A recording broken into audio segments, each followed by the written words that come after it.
안녕하세요. 이번에는 사회 과목을 좀 해보도록 할게요. 여러분들이 5월에 시험 보시잖아요. 시험 보기 전에 3회차 이상의 기출유형은 꼭 한번 문제는 풀어보시기를 바랍니다. 예를 들면 여러분들이 2022년도에 시험을 보기 때문에 2021년도에 보통 5월에 시험을 보거든요. 그러니까 2021년도 5월, 2020년도 5월, 2019년도 5월 이런 식으로 해서 3회차 시험 준비하시면 되겠네요. 네. 자, 그러면 한번 들어가 보도록 할까요? 1번. 지도에서 학교를 기준으로 북쪽에 위치한 것은? 이라고 했습니다. 여기 지도 보는 문제 나왔네요. 잘 보시면요. 북쪽이라고 그랬어요. 그러면 여기가 북쪽, 여기가 뭐예요? 남쪽, 그 다음에 여기가 서쪽, 여기가 동쪽이라고 했죠. 어떻게 하냐고요? 여기 나와 있잖아요. 그쵸? 그래서 북쪽, 동쪽, 서쪽, 남쪽 이렇게 되어 있는데 북쪽에 위치하는 건 뭐가 있어요? 학교를 기준으로 했으니까 얘가 기준으로 북쪽에 있는 거는 시청이 있네요. 그러니까 답이 3번입니다. 이해되셨죠? 어렵지 않으시죠?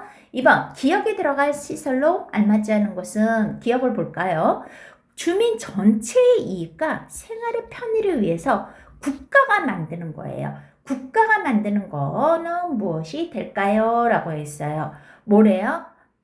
알맞지 않은 거 찾는 거예요. 국가가 만드는 거와 관련 없는 거? 백화점에 사장이 있잖아요. 백화점에 회장이 있잖아요. 국가가 만드는 거 아니죠. 그러니까 2번의 답은 몇 번입니까? 3번이죠. 그쵸?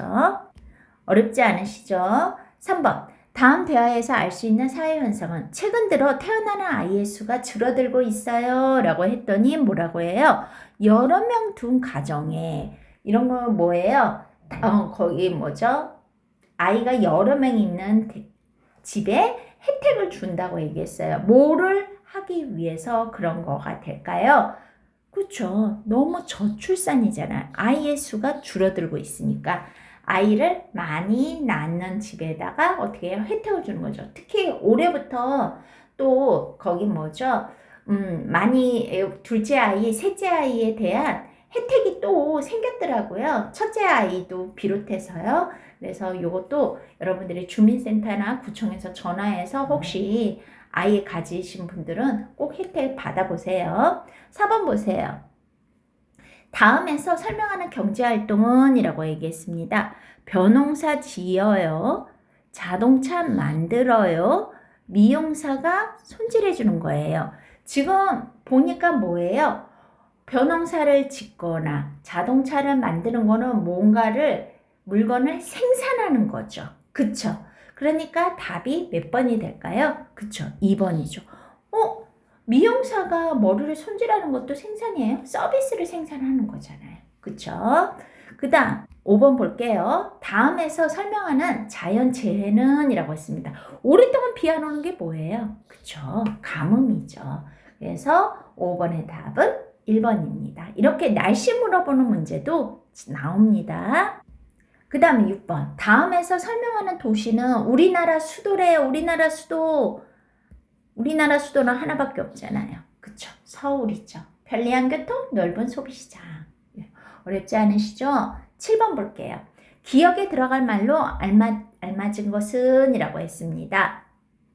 모든 사람은 태어나서부터 인간답게 살 권리예요. 인간답게 살 권리, 그게 바로 뭐예요? 인권이죠.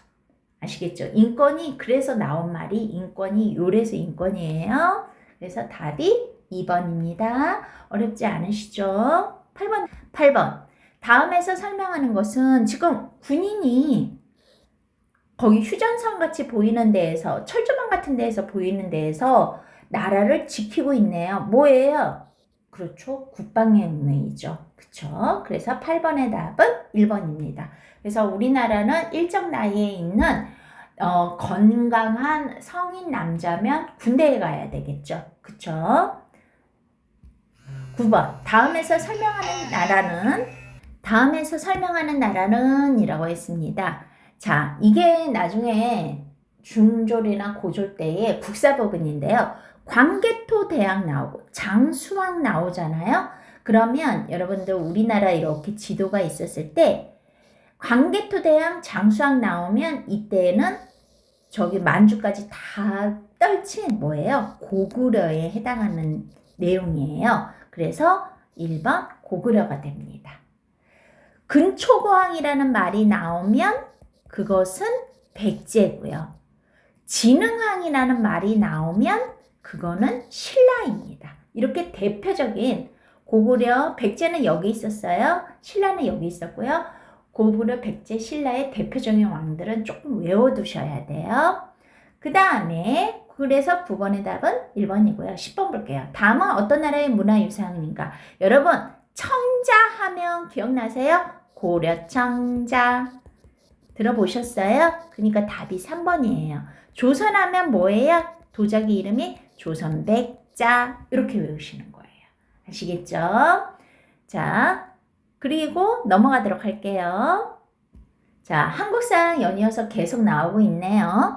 다음에서 설명하는 인물은 임진왜란 때 장군이에요. 임진왜란, 오포해전, 한산도 대첩, 명랑대첩. 여러분 몇 년 전에 명랑이라는 영화가 아주 천만관객을 이끌었어요. 그 명랑에서 나왔던 장군이 누군지 기억나시나요?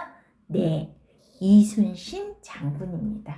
그래서 임진왜란, 한산도, 명랑 요 말만 나오면 뭐예요? 이순신이 되겠습니다. 계백 같은 거는 백제에 결사대 해가지고 마지막까지 항전한 거기 장군이잖아요. 이런 식으로 핵심적인 장군 이름 연결해서 꼭 외우셔야 돼요.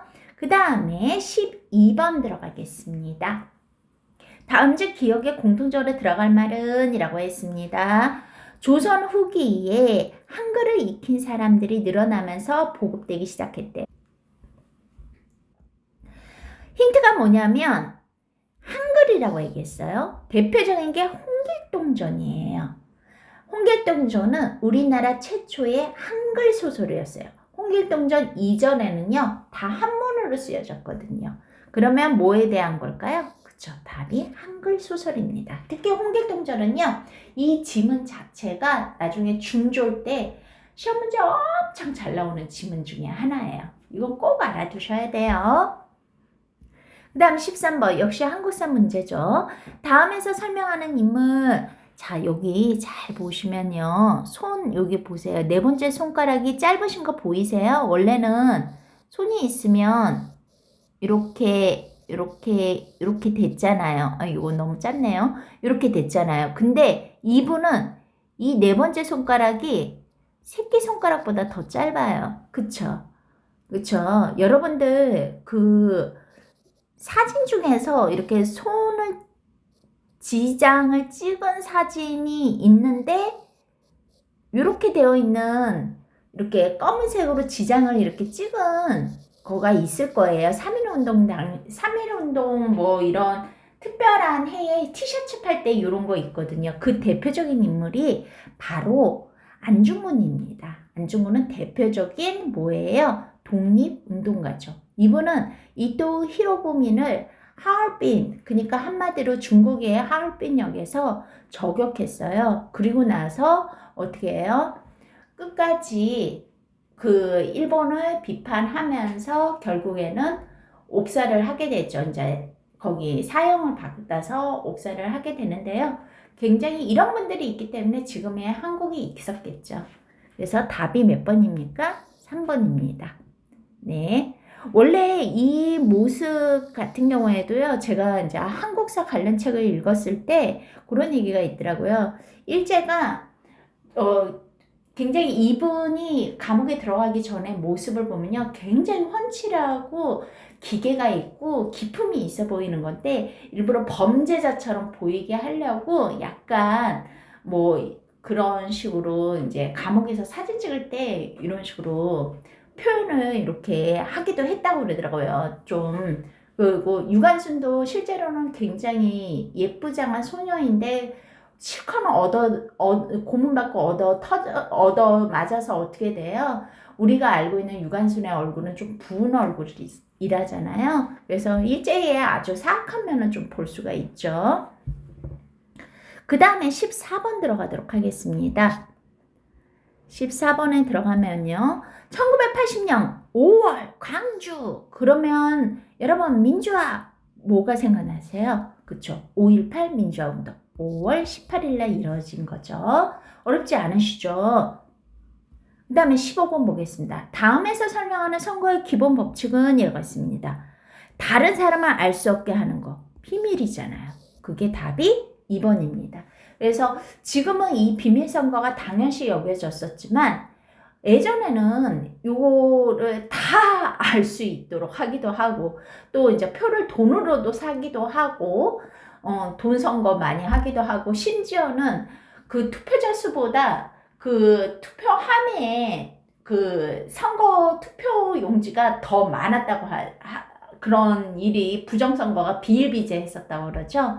그래서 지금은 거기 뭐죠? 다 검사하고 몇 차례 이렇게 해가지고 안전하게 하지만 옛날에는 그런 일이 되게 많았다고 해요. 그래서 다른 사람을 알 수 없는 선거는 비밀선거. 16번 다음에서 설명하는 것은 제2차 세계대전에서 연합국이 승리하면서 우리나라가 일제로부터 해방한 걸 다른 말로 뭐라고 그래요? 여러분 광복절 들어보셨죠? 8.15 광복이라고 하죠.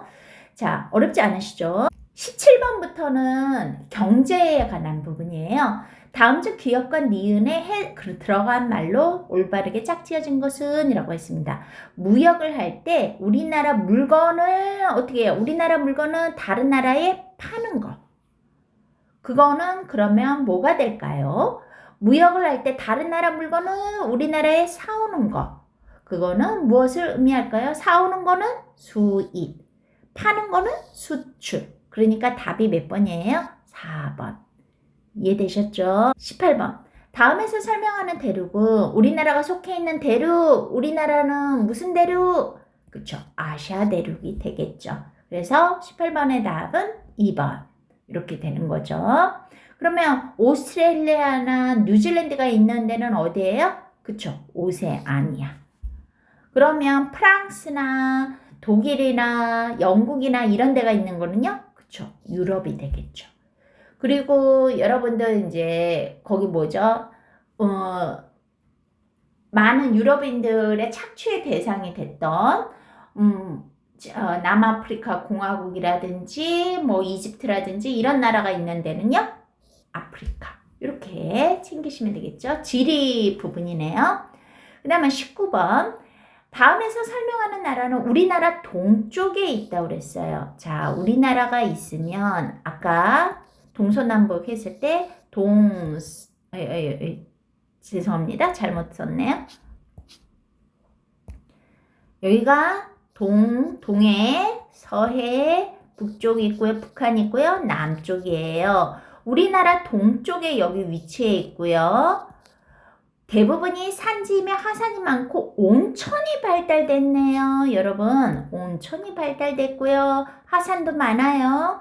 그리고 4개의 큰 섬과 작은 섬들로 이루어진 거 동쪽에 있는 나라 우리나라고 오랫동안 진짜 우리나라 괴롭혔던 나라죠. 어떤 나라예요? 그쵸? 1번이 되겠네요. 19번의 답은 1번.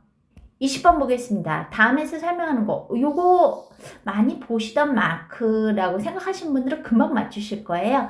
지구촌의 평화를 유지하기 위한 국제기구이다 라고 얘기했어요. 국제. 그러면 국제. 근데 평화를 유지하기 위해서 만들어진 거예요. 45년에 2차 세계대전 그거 계획의 하에 바로 뭐예요? 국제연합 유엔이 되겠죠. 자, 어떠신가요? 많이 어려우셨나요? 보시면요. 경제 부분 조금, 지리 부분 조금, 사회 부분 조금, 한국사 부분은 좀 비중이 높죠. 한국사 부분 조금, 그래서 조금씩 해가지고 초절 사회가 이루어지고 있습니다. 그리고 여러분들이 이렇게 딱 보시면요. 앞부분은 좀 상식선에서 푸실 수 있는 거고요. 뒷부분 쪽으로 가면 좀 외워야 되는 거가 좀 많을 거예요. 그런 거는 미리미리 외워두시면 나중에 중절, 고졸 때도 도움이 되실 겁니다.